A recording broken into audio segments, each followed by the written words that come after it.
One of the reasons why I have the lurid subtitle I do, my book, Religion is a Poison, is that it makes ordinary moral people, compels them, forces them, in some cases orders them, to do disgusting, wicked, unforgivable things.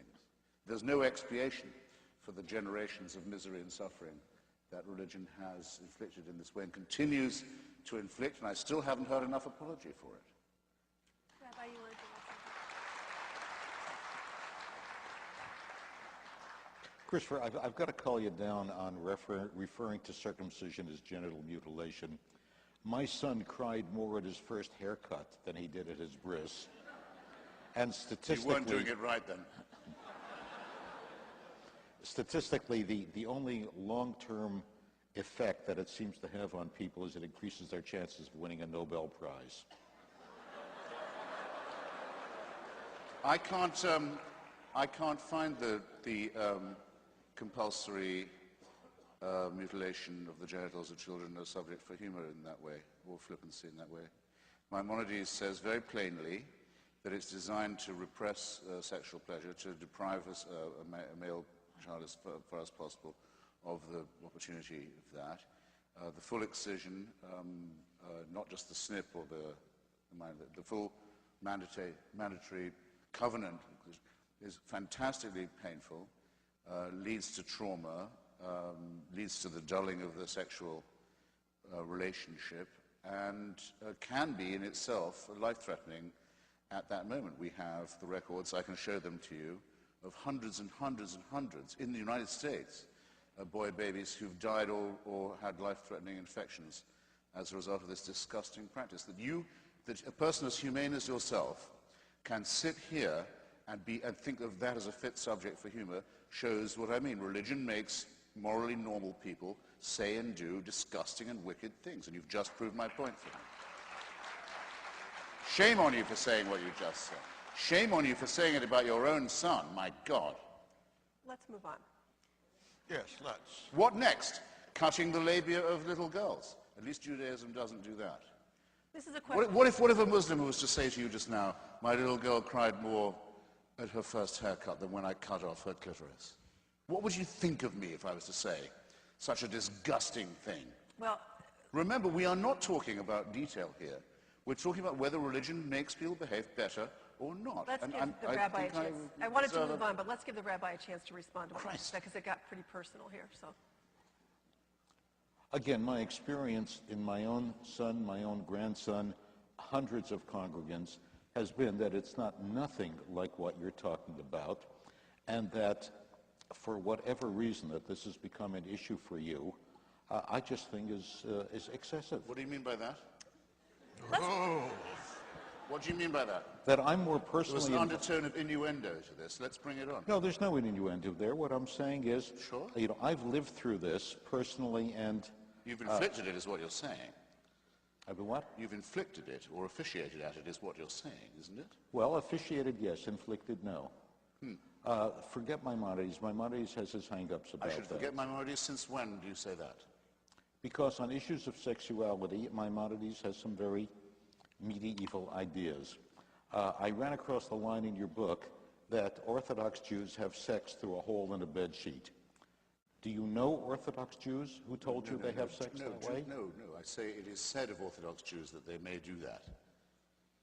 all right, gentlemen, I'm sorry to break this up. That's a Reformed Jewish rumor about Orthodox. We have a lot of questions from the audience, and I want to give others a chance. Genital mutilation is no joke. Christopher, the Obama administration wants the National Day of Prayer upheld. The Justice Department is apparently looking into options for appeal. Tony Perkins' group is calling for the judge's impeachment. Why should this be unconstitutional? It's totally optional. No one is forced to pray. No, but that's why the government shouldn't have a word to say about it. That's why it can't be a National Day of Prayer that has any government sponsorship. It's as plain as anything could be. The First Amendment is written with admirable clarity. Congress shall make no law respecting any establishment of religion. I look out of my window in Washington, I can see, I don't know how many churches. Everyone can go to them all the time. If you're a Muslim, you're supposed to pray 5 times a day. Just don't bother me with it, and don't ask for the government to endorse it, okay? Tony, the federal judge in Wisconsin says, and I quote, "I understand that many may disagree with that conclusion, and some may even view it as a criticism of prayer or those who pray. That is unfortunate. A determination that the government may not endorse a religious message is not a determination that the message itself is harmful, unimportant, or undeserving of dissemination." Why are you calling for impeachment? Well, first off, I mean, there's two problems here. One, I think this is a case of judicial activism, but also a case of judicial arrogance and ignorance. I mean, first off, this is a district court. District courts are not to set judicial precedent. They're to yield to appellate court precedent or to the Supreme Court precedent. And clearly, this has been a practice since the very first president of the United States, dating back to George Washington. So clearly there's a pattern here, there's a history. And she cites the Lemon test, which is a test that was first adopted in the 1970s regarding school and coercion. There's no coercion here. People have an opportunity to participate in the National Day of Prayer. But is it really the government's role to be declaring this? I mean, people can pray, as Christopher said, all the time. Done it from the very beginning. Look. Well, I think there's actually a secular purpose here, and that's why I think it goes all the way back to the founders. Even some that Chris has written about, such as Madison, who later, some writings later described him as not being supportive of these calls for prayer. But I think there is a secular purpose because it unites the nation, especially in times of trouble, times of economic downturn, times of war. This has been a practice for presidents since the very beginning of the country. Would it unite the nation if it was a day of Hindu prayer that was called for, or Muslim prayer, or Jewish prayer? Well, but see, Christopher... I mean, I'll tell you what, by the way, please do, let Christopher finish. By all means call me Christopher, if only because it is my name. I thought you were a foe of big government. It's a perfectly plain principle. This is not just a government intruding where it doesn't belong, but it also is establishing, you know what day of prayer this is. This is a day of prayer for Christians. The intent is to import, the idea is to import surreptitiously, to smuggle through customs, the idea that this is a Christian nation, which is part of your own agenda, is it not? Christopher, let's start with you. Let me ask you a question. What does it mean, if anything, when people refer to the United States of America as a Christian nation? It's literally a meaningless statement. I mean, the Constitution quite deliberately forbids all mention of God. Well, I should say omits all mention of God, let alone of Jesus. And though the Declaration of Independence mentions a creator, it very specifically doesn't say that this creator intervenes. Most of the people who wrote the Declaration were deists, not theists. It's true to say the majority of believers in America are Christian, but that's a banal fact. Many of them, I know from going and debating with them on my book tour, when you go to their churches, are full themselves of doubt. In other words, people who've responded saying they're Christian are very full of doubt and skepticism. And the figure you don't mention, but perhaps I could introduce it, is that perhaps as many as 16% of people now identify as having no faith of any kind, and that's double what it was a decade ago. It's the fastest growing group in the United States. So yes, there's a real crisis for faith in this country now. Ken Blackwell, off of what Christopher just said, is there a crisis of faith in this country? Do you doubt at all that this is a Christian nation? No, I really don't doubt that.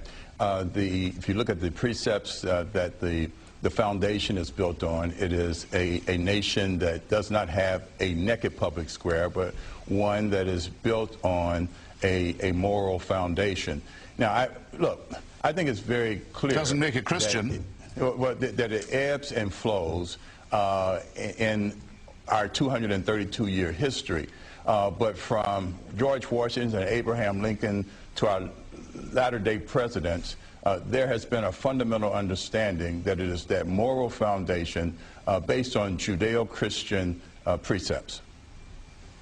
Christopher wrong, Hitchens. I'm afraid. It's just flat out wrong. It's based on what Thomas Jefferson called a wall of separation between politics and religion. When the people of Danbury, when the Baptists of Danbury, Connecticut, wrote to him asking for protection, they were asking for protection from whom, Mr. Blackwell?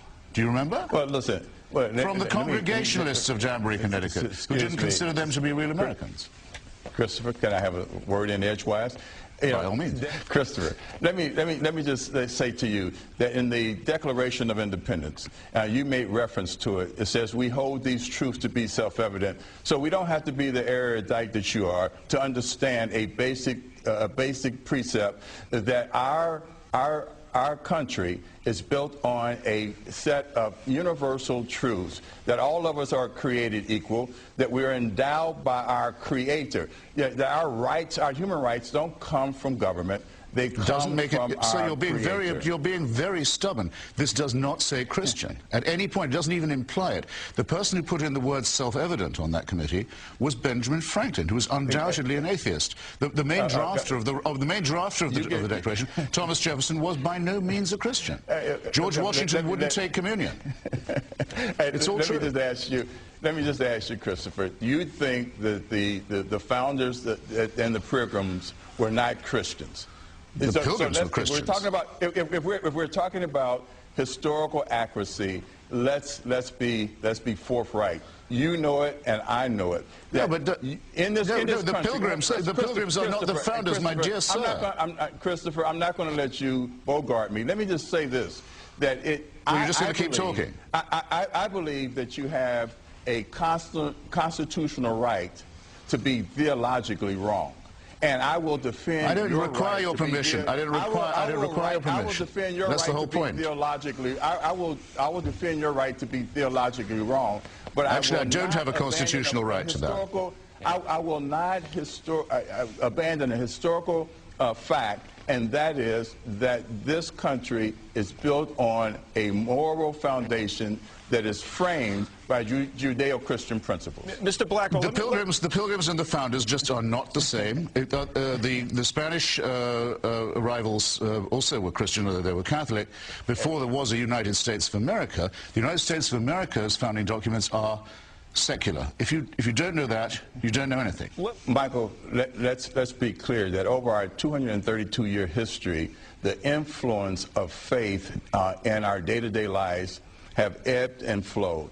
And the reality is that in 1981, everybody was saying that the church was irrelevant, Christianity was dead, and we then saw 25 years of an influential church and an expansion of faith. This country of ours... Name one person who said that in 1981. Excuse me. This country Name one person who said that in 1981. And aren't you going to have even a shot at answering the question? Excuse me. There were newspaper articles, Christopher, and you and I can come back and I'll wave them in front of you, put them under your nose. But the fact of the matter is that even the latest articles on this issue has made it clear that we've been at a low ebb before, and we will come back. And I'll just tell you what W.E. Archer used to say. I'll answer the question if you give me a chance. It might take a crucified church to bring a crucified Christ into the eyes. Into the view of the eyes of the world. Okay, so don't tell me that last just word, because we're in a struggle. Okay. All right, and then let me just. I don't mind answering your question, Mr. Barnacle. Yes, sir. John Meacham's very thoughtful article, which is the one that has brought us together today, I think does show that there's a decline in certainty among those who claim to be of faith, and I think we can all probably agree on that. The one thing he didn't mention that I think he should have done or should have stressed more is another very important, salient, recent change, namely our worst enemy in the world, the one that most seeks to destroy us, is very obviously a faith-based one.